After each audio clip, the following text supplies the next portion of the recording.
धीरे धीरे सूर्य अस्त हो गया और अंधेरा गहराने लगा। चांद और तारे भी आसमान में स्पष्ट दिखाई दे रहे थे। मुझे थोड़ी थोड़ी ठंड भी लग रही थी, इसलिए मैं होटल के कमरे में आ गई। कमरे में देखा तो होटल वालों ने हीटर का बंदोबस्त कर रखा था, पर मैंने ऑन नहीं किया।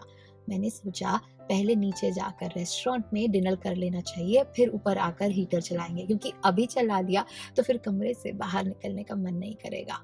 फिर हमने खाना खाया, जल्दी से ऊपर आकर हम सो भी गए, क्योंकि अगले दिन सुबह बहुत जल्दी उठना था। बहुत मतलब काफी जल्दी उठना था।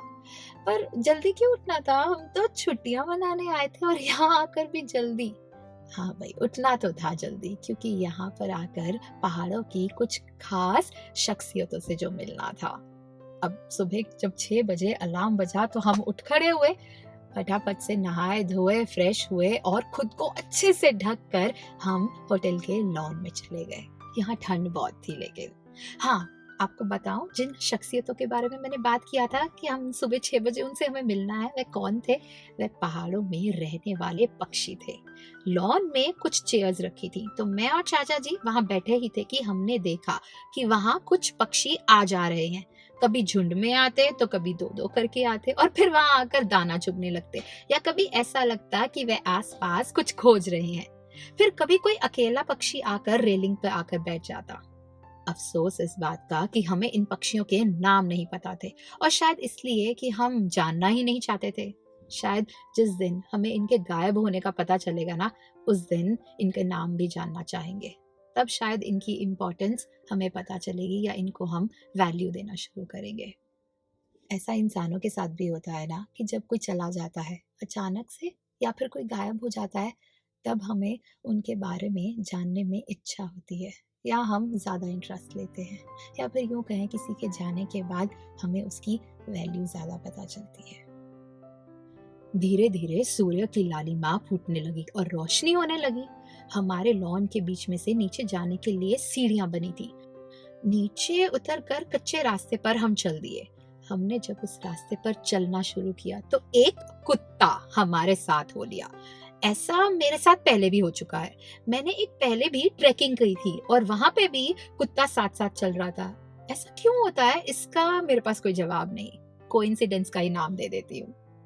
यहाँ पर भी जो कुत्ता मिला वह भी बस साथ साथ चल रहा था। ऐसा लग रहा था कि या तो वह हमें रास्ता दिखा रहा है, या फिर इस अनजान रास्ते में अपने होने का एहसास दिला रहा है और हमारी देखभाल कर रहा है।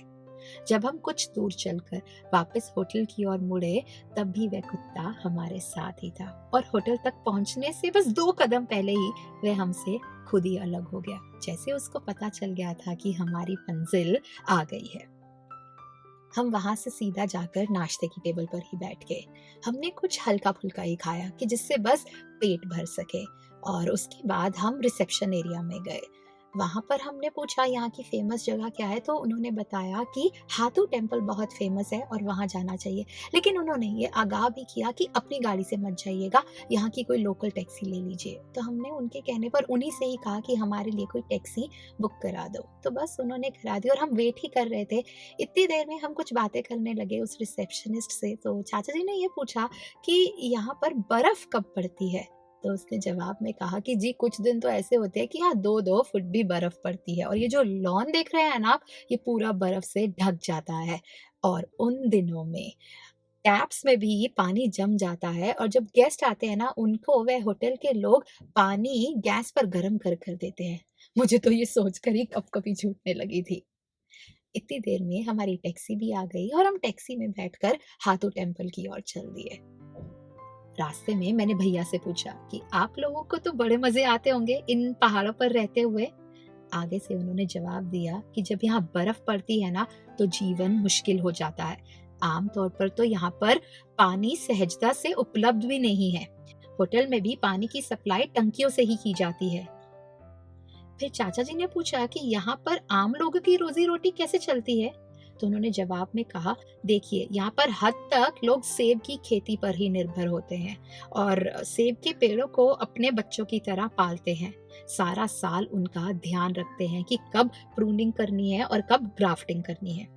चाचा जी ने पूछा कि आप सेब क्या भाव बेचते हैं? तो जवाब में उन्होंने कहा कि जी हम सेब को किलो के भाव नहीं पेटी के हिसाब से बेचते हैं कि एक पेटी में कितने सेब आ जाएंगे।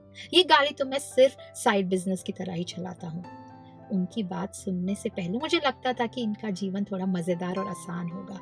पर आज जब उन्होंने ये सब बातें बताई, उस टैक्सी वाले भैया ने ये बताया, तो उस दिन के बाद से मुझे पता चला कि संघर्ष तो हर किसी के जीवन में है, फिर वो चाहे सिटी लाइफ की बात करे या पहाड़ों की। बातों-बातों में हाथू टेम्पल भी आ गया और ये लगभग हमारे होटल से 6 किलोमीटर दूरी पर ही था। हमने इस जगह पर कम से कम 1 घंटा बिताया। ये जगह इतनी ऊंचाई पर थी कि चारों तरफ पर्वत श्रृंखला नजर आती थी। हमने ऑब्जर्व किया कि यहाँ पर जो पेड़ लगे हैं ना, वह कुछ अलग हैं। जैसे हमारे नारकंडा वाले होटल में थे, उससे तो काफी अलग। हमारा टैक्सी वाला भैया हमारे साथ ही चल रहा था, तो हमने उससे पूछा कि ऐसा क्यों? तो उसने बताया कि जैसे जैसे ऊंचाई बढ़ती है, पेड़ों की किस्में चेंज होती जाती हैं। और उसने ये भी कहा कि अगर इससे भी अगर और ऊपर जाएंगे ना, तो और अलग पेड़ मिलेंगे और अलग किस्मों की पेड़ मिलेगी। और एक जगह ऐसी भी आएगी कि उस ऊंचाई पर पेड़ होंगे ही नहीं, बिल्कुल बंजर होगा। हमने यहाँ पर टेम्पल के दर्शन किए और वापस चल दिए अपने होटल की ओर, नारकंडा की तरफ। वहाँ जैसे ही पहुंचे तो हमने टैक्सी वाले का जो भी हिसाब बनता था, उस हिसाब से हमने पैसे दिए और फटाफट अपने कमरे में गए, सामान उठाया, चेकआउट किया और अपनी गाड़ी में वापस से सामान रख दिया, क्योंकि अब हमें जाना था अपनी अगली मंजिल की ओर। तो बस अगली मंजिल के बारे में बात करेंगे अपने नेक्स्ट एपिसोड में। सुनिएगा और देखिएगा कि हमने क्या-क्या और एक्सप्लोर किया हिमाचल के पहाड़ों में। बनिए रहिएगा। शुक्रिया।